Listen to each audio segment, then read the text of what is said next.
अस्सलाम वालेकुम दोस्तों। मार्च 2020 में एपिडेमिक डिजीज़ एक्ट के तहत दर्ज एफआईआर के बाद दिल्ली पुलिस ने तबलीगी जमात के ऊपर पाबंदी लगाकर दिल्ली मरकज़ के मस्जिद बंगले वाली मदरसा काशिफुल उलूम और उससे लगे हॉस्टल को बंद कर दिया था। इसी साल सन 2022 के मार्च में कोर्ट ने मरकज़ के 5 फ्लोर में रमज़ान के दिनों में नमाज की इजाज़त दे दी थी। पहली बार मार्च 2020 के बाद 2022 के मार्च से केवल मस्जिद में नमाज की इजाज़त दी गई थी, जबकि मदरसा और हॉस्टल अभी भी बंद था। सोमवार 28 नवंबर को दिल्ली हाई कोर्ट के जस्टिस जसमीत सिंह ने कहा दिल्ली पुलिस से कि आप चाबी उसके हाथों में सौंप दें जिनसे आपने उसे लिया है। मैं प्रॉपर्टी को एफआईआर से संबंधित नहीं करता क्योंकि एफआईआर से प्रॉपर्टी का कोई संबंध नहीं है। दिल्ली पुलिस ने कहा कि इसके असली मालिक प्रॉपर्टी पर कब्जे के लिए सामने नहीं आ रहे हैं। दिल्ली वक्फ बोर्ड सामने आ रहा है, जबकि मुतवल्ली को सामने आना चाहिए। हाँ, इसके साथ ही दिल्ली पुलिस ने कहा कि दिल्ली वक्फ बोर्ड ने ही पिटीशन को दायर किया हुआ है। कोर्ट ने कहा कि हम इसके टाइटल पर बहस करना नहीं चाहते। फिर दिल्ली पुलिस को लताड़ते हुए कहा, क्या आपने उस पर कब्जा कर लिया है? किस अधिकार से आपने उस पर कब्जा किया हुआ है या किस अधिकार से आपने उसको जब्त किया हुआ है? एफआईआर तो एपिडेमिक डिजीज एक्ट के अंतर्गत था और वह खत्म हो चुका है। एक सवाल के जवाब में दिल्ली पुलिस ने कहा कि हमने मौलाना साद साहब से प्रॉपर्टी जब्त की थी, वह तो हमसे छुपे फिर रहे हैं। जब तक वह हमारे पास नहीं आते हम कैसे उनको चाबी दें? इसके जवाब में मरकज़ के इंतज़ामिया ने कहा कि मौलाना साद साहब निज़ामुद्दीन में ही हैं, वह नहीं छुप रहे हैं, वह बहुत जल्द पुलिस के पास आ जाएंगे। इस प्रकार के सवाल और जवाब के बाद कोर्ट ने यह साफ आदेश दे दिया है कि मरकज़ को उसके वारिस को सौंप दिया जाए। यह ऑर्डर 2021 के वक्त दिल्ली वक्फ बोर्ड के लगाए एक पिटीशन के आधार पर आया है, जिसमें दिल्ली वक्फ बोर्ड ने पुलिस के 2020 के कारनामों को चैलेंज किया था, जिसके बाद से मरकज़ की कारगुजारियां दिल्ली पुलिस ने बंद कर दी थी।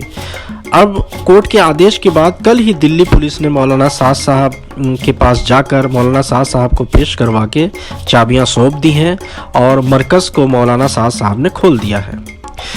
इस पूरे दिल्ली हाई कोर्ट की तफसील में दिल्ली वक्फ बोर्ड की तरफ से सीनियर वकील संजय घोष और वजीह शरीफ ने अपना मत रखा था दिल्ली वक्फ बोर्ड की तरफ से, जबकि वकील फुज़ैल अहमद अय्यूबी ने मस्जिद कमेटी की तरफ से अपनी सारी बातें रखी थी और दिल्ली पुलिस की तरफ से वकील रजत नायर ने अपनी सारी बातें रखी थी। बहरहाल हाई कोर्ट ने अपने आदेश में तबलीगी जमात के मरकज़ को उसके वारिस को सौंपने का ऑर्डर जारी कर दिया है और ऑर्डर जारी करने के साथ ही दिल्ली पुलिस ने मौलाना साद साहब को चाबी सौंप भी दी है और इसके साथ ही मरकज़ खुल भी गया है। दुनिया भर में फैले तबलीगी जमात के लोगों के लिए यह खुदा की तरफ से खुशखबरी है और यह सिखाता है कि सच्चाई के साथ खुदा की राह में रहने वाले कभी नहीं हारते। अल्लाह सभी तबलीगी जमात के लोगों के लिए यह पुरसुकून खबर मुबारक फरमाए। और जैसा कि मैंने अब तक देखा है, भोपाल के इज्तिमा में भोपाल के तबलीगी जमात के लोगों को और दिल्ली मरकज़ में आकर यहाँ पर जो चिल्लों में जाते हैं, जो लोगों को तबलीग के लिए जाते हैं, उन लोगों से मिलकर और देखकर जहाँ तक मुझे लगा है कि मौलाना साद साहब की जो मौजूदगी में मौलाना साद साहब की नसीहतों के ऊपर अमल करते हुए तबलीगी जमात पूरी दुनिया में मुसलमानों को सही इस्लाम सिखाने के लिए, उनको ईमान पर कायम करने के लिए, उनको नमाज़ों की तरफ मुतवज्जो दिलाने के लिए बहुत ही तहे दिल से जो है ना कोशिश कर रही है। तो यह एक नेक कोशिश है और ऐसी कोशिश करने वाले खुदा ताला की रज़ा के नीचे होते हैं, हम ये जानते हैं।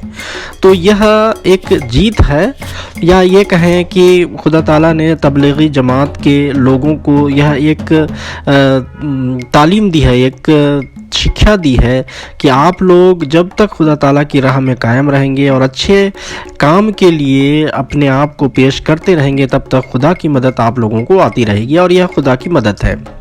جب ہم 2020 میں ہم نے دیکھا تھا کہ کس طریقے سے تبلیغی جماعت کو میڈیا نے ایک ویلن بنا کر پیش کیا تھا، اور یہ کہا تھا کہ تبلیغی جماعت کے لوگ تو پورے دنیا میں اسلام نہیں بلکہ کورونا پھیلا رہے ہیں، اور اس کے لیے ایف آئی آر درج ہوئی تھی، اور دلی پولیس نے انہی ایف آئی آر اور اسی ایپیڈیمک ڈیزیز ایکٹ کے تحت جو ہے نا وہ ایف آئی آر درج کی تھی اور اس مرکز کو بند کیا تھا۔ خیر، خدا تعالیٰ نے اور دنیا کے سامنے سچائی کو رکھی، اور ہائی کورٹ نے جو آدیش دیا اس پر عمل بھی ہوا۔ تو یہ خوشخبری ہے، اللہ تعالیٰ جو ہے نا سبھی لوگوں کے لیے ایسی سچائی کو مبارک فرمائے، اور تبلیغی جماعت کے لوگوں کو خاص طور پر اس کی دل سے مبارکباد۔ السلام علیکم ورحمۃ اللہ وبرکاتہ۔